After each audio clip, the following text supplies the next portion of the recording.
कर्नाटकाचं एक पर्यटन केंद्र, मुंबईच्या पूर्व किनाऱ्याला सुद्धा एक पर्यटन केंद्र, अशी अनेक कामं, अनेक गोष्टी आम्ही त्यावेळेला केल्या. आणि साहजिकच आहे की ही कामं करत असताना शेवटी पैशाची चणचण, पैसा कमी पडता कामा नये, त्याचा जमा खर्च कसा करायचा हे एक फार मोठं काम असतं.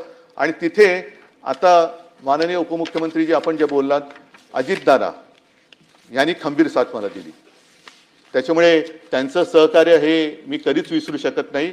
आणि तो जो स्नेह आमचा वाढला तो त्यामुळेच वाढला, कारण चांगल्या कामाला कधीच अजितदादांनी, म्हणजे तेव्हा काही जण तक्रार करत होते की अजितदादा आम्हाला पैसे देत नाहीत, आम्हाला निधी देत नाहीत, परंतु माझ्या आठवणीत तरी अशी कोणतीही गोष्ट नव्हती की एखादं चांगलं काम आहे आणि त्याला दादांनी आडकाठी केलेली, असं कोणतंच काम नव्हतं. त्याच्यामुळे मला खास त्यांची आज आठवण तर येते, कारण या सगळ्या जो काही कालखंड आहे त्याच्यात ते एक मजबूत खांबासारखे माझ्यासोबत उभे राहिले आणि इतरही माझे सगळे मंत्री त्यावेळेला सोबत उभे राहिले, त्याच्यामुळे त्यांना सुद्धा मी धन्यवाद देतोय. आता साहजिकच आहे की या विधान परिषदेचं जे काही महत्त्व आहे, त्या विधान परिषदेच्या महत्त्वाबद्दल मी मुद्दामून का सांगतोय, कारण हे सभागृह हे वरिष्ठ सभागृह, वरिष्ठांचं म्हणजे त्याला जर का विधानसभेमध्ये एखादी गोष्ट घाई गडबडीमध्ये मंजूर झाली तर त्याचा पुनर्विचार करण्यासाठी हे सभागृह निर्माण करण्यात आलेलं आहे. आणि या सभागृहामध्ये साधारणतः कोण येतं, तर विविध क्षेत्रातले जे सामाजिक, आता आपण ज्यांचा उल्लेख केला आजही आहेत, नाही अशातला भाग नाही, पण याच्यामध्ये साहित्यिक आहेत, विचारवंत आले पाहिजेत, शिक्षक मतदारसंघातून येतात, त्याच्यानंतर काही समाजसेवक आहेत, विविध क्षेत्रातले जे मान्यवर आहेत की ज्यांच्याकडनं काहीतरी विचार आपण घ्यावेत आणि आपल्या कारभारात सुधारणा करावी, असे विचारवंत हे मग नामनिर्देशित असतील किंवा त्यांच्या वेगवेगळ्या मतदारसंघातल्या निवडणुकांमधनं असतील, हे या सभागृहात अपेक्षित असतात. आणि या सभागृहामध्ये ठीक आहे, आज आम्हाला निरोप देत आहेत, प्रत्येक जण इकडे येतो आणि काही ना काहीतरी देऊन जातो.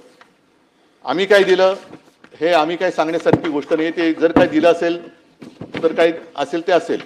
पण यापूर्वी जे सदस्य या सभागृहात येऊन गेले आणि त्यांनी ज्या काही गोष्टी इकडे दिलेल्या आहेत, माझी आपल्याला विनंती आहे की मी एकूण जे काही मधल्या काळामध्ये सगळा कारभार बघतोय, याही सभागृहाचा, खालच्याही सभागृहाचा,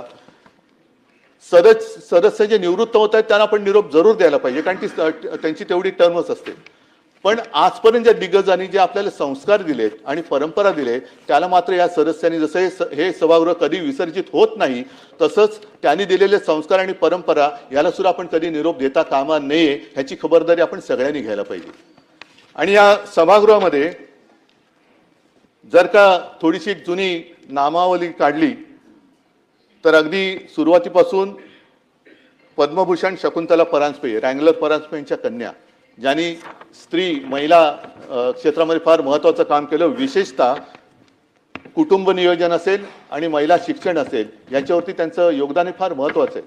म्हणजे त्यांनी एकूण महिला हक्क, कुटुंब नियोजन, शिक्षण, आरोग्य याच्यावरती त्यांनी सुद्धा प्रभावी भाषणं आणि काही लोकसंख्या नियंत्रणाला एक त्या धोरणाला आकार देण्याचं काम त्यांनी केलं.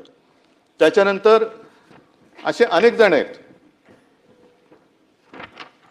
विस पागे हे सुद्धा सभापती होते आणि त्यांनी रोजगार हमी योजनेचे ते जनक, त्यांनी सुद्धा ती योजना दिली. म्हणजे असं कोणी, सगळेजण काही ना काहीतरी आपल्याकडे देऊन गेलेले आहेत. स्वातंत्र्य सैनिक होते आणि या परिषदेचे पहिले दीर्घकाळ राहिलेले ते सभापती होते.